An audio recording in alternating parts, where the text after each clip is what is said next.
Welcome to Facts TV News, where everything is true. Klansman trial. Chief Judge calls on prosecution to use the power of the court to compel telecoms providers to submit data.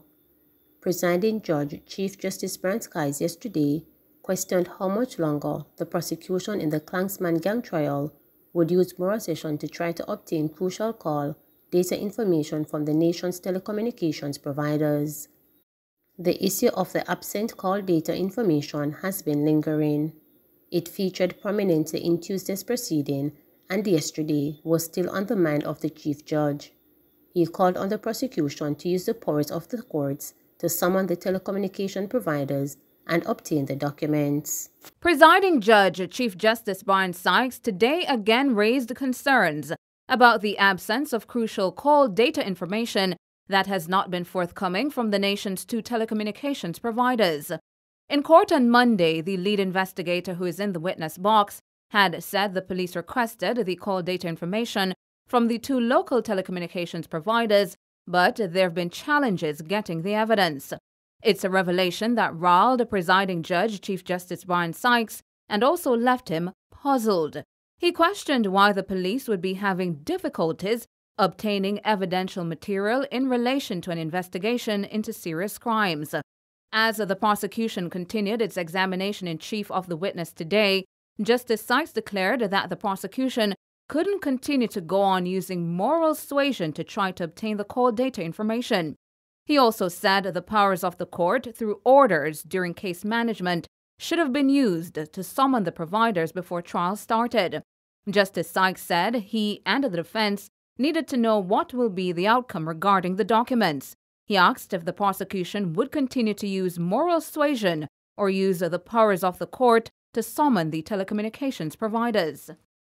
It's at this point Senior Attorney Lloyd McFarlane, who is representing Andre Blackman Bryan, rose to indicate he had been working with the case roadmap that the prosecution provided, assuming that no call data information would be a part of the case. He argued that at this stage, it'd be unfair to the defense for the prosecution to be dropping this on them. He pleaded with Justice Sykes to draw the line this week in relation to the prosecution adding more material to the case that wasn't previously disclosed during case management. One of the lead prosecutors in the matter indicated to the court that they'd provide an update by Friday regarding the absent call data information. Ennis warns that Omicron variant will soon arrive in Jamaica. Director of Public Health Services Dr. Melody Ennis says based on the spread of the new Omicron COVID-19 variant, it's only a matter of time before it arrives in the country. Several countries have imposed travel restrictions on passengers who've been to the southern African nations where the variant was first detected. It's not here as yet, but of course, if it's circulating in the world, then we can anticipate that it will be in Jamaica at some point. The last report was that over 20 countries now recognize its presence. So we have sent samples for testing, as we normally do, to 3 sites. And once those results are back, we will be able to state. But I gather, as you know, it may just be a matter of time. Those samples would have been in the last month and a half. And as is customary, we ship to CDC, to Brazil, and to Carson. There's always a time lag, but as soon as the results are in country, we will make that announcement. The machine comes with the training from our international partners.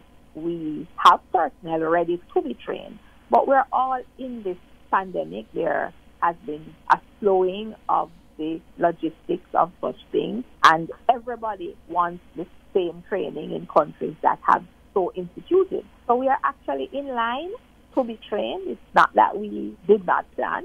We planned and we made our submission, but we are waiting, I guess, until it's our turn. I understand that they should be here this month, if not into January.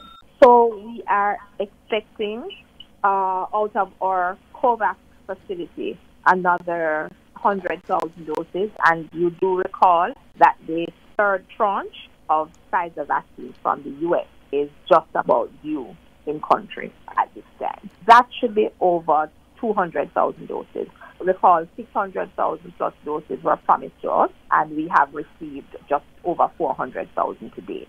So between the 16th of November and yesterday, 57,000 doses in total. For AstraZeneca, it was 28,786 doses, and for Pfizer, it was 22,000. And I looked at the over 50. The total number of persons over 50 that accepted a vaccine between the 16th and the 30th was 13,678. And of that number, 6,648 was AstraZeneca, and only 5,072 was Pfizer.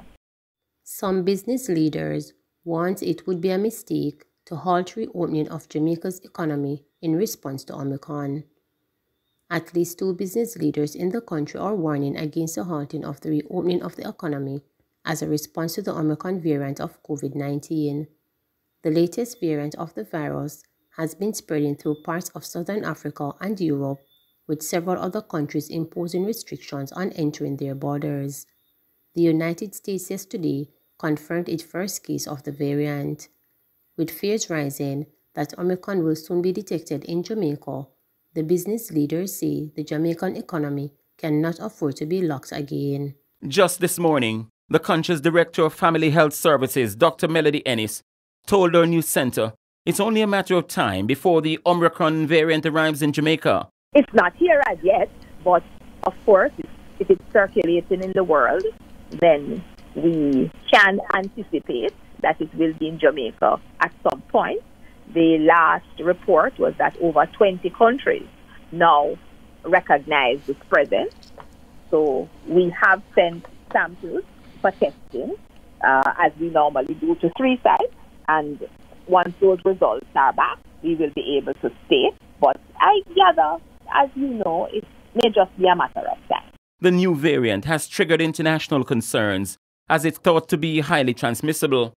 With a vaccination rate of just over 20%, there are fears that Jamaica is particularly vulnerable to a 4th wave of transmission.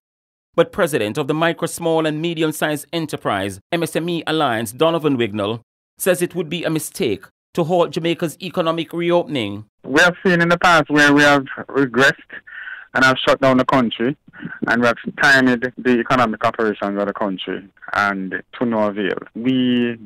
This country's economy cannot withstand another set of lockdowns. A new variant of the COVID is just another new variant. I think whatever exists now, we can use what we have learned in the past to help us to adjust, help us to deal with what is coming. Prime Minister Andrew Holness has suggested the country is moving beyond the stage of lockdowns in response to the pandemic.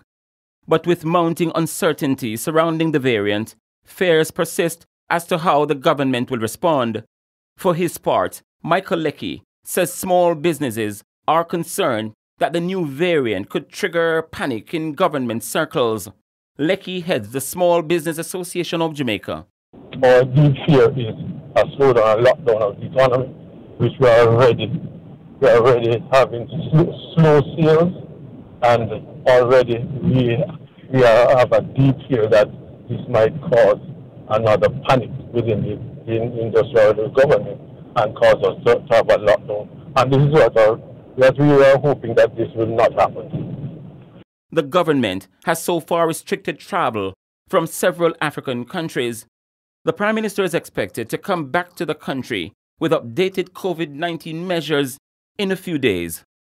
Chaos erupted at Medaris Cemetery after a guard was reportedly stabbed. There was chaos at the Medaris Memorial Garden Cemetery in St. Catherine on Wednesday afternoon. An eyewitness who said he attended a burial at Medaris told reporters that employees locked the gates, preventing the people from leaving. According to the eyewitness, a security guard was also stabbed. He explained that the staff responded by locking the gates. What happened to the incident is that the security was directing the traffic, directing them not to drive down to a particular area, but to walk instead. So they came out of the vehicle, walked down to the funeral, and buried. And then when they came back, they attacked the employee, stabbed him up and stuff like that.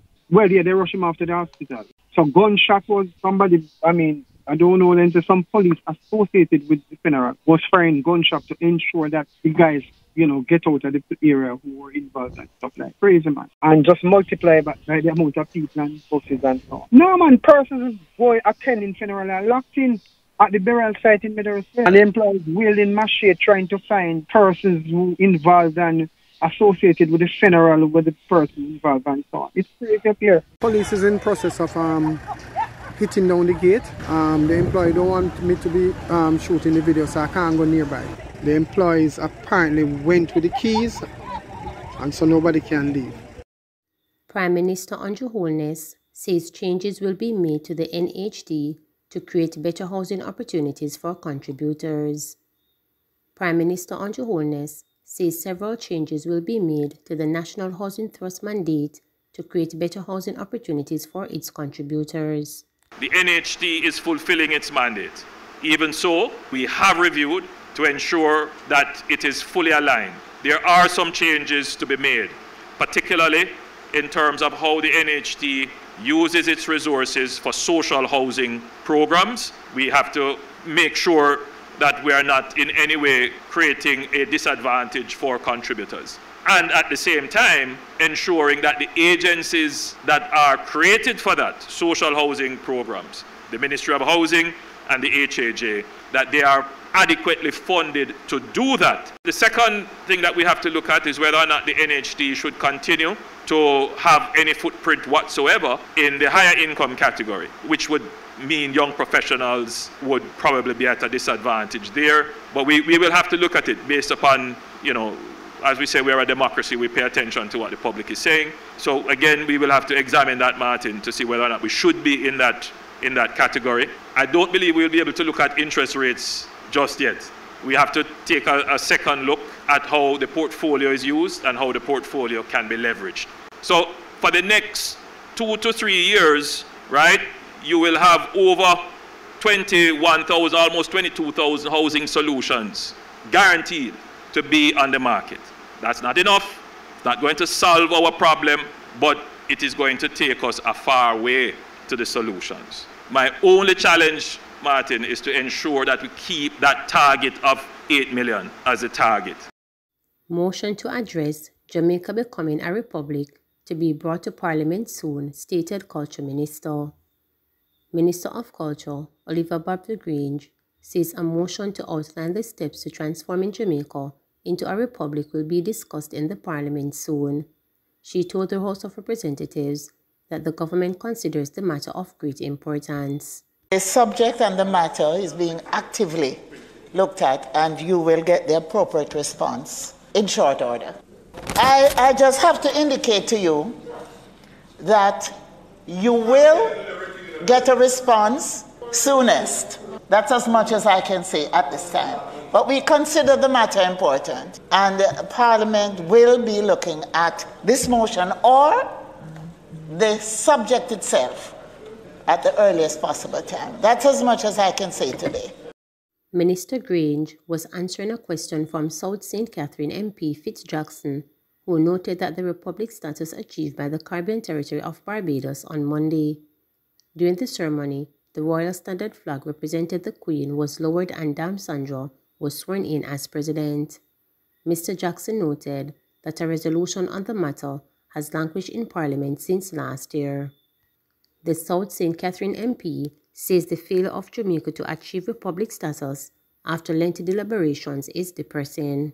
There is a motion before the House that was tabled by the member from Northwest Manchester, the subject of which it has been sitting here since December 8, 2020. I raise it, Madam Speaker, because today, when we meet, it's the first day after a sister country of ours, Barbados, became a republic after 50 years of independence. And this motion by the member sought to have us as a parliament, within the provisions of the Constitution, take the necessary steps to de-shackle ourselves from our former colonizers in a meaningful way. For next year, August, when we would be celebrating our 60th year of independence.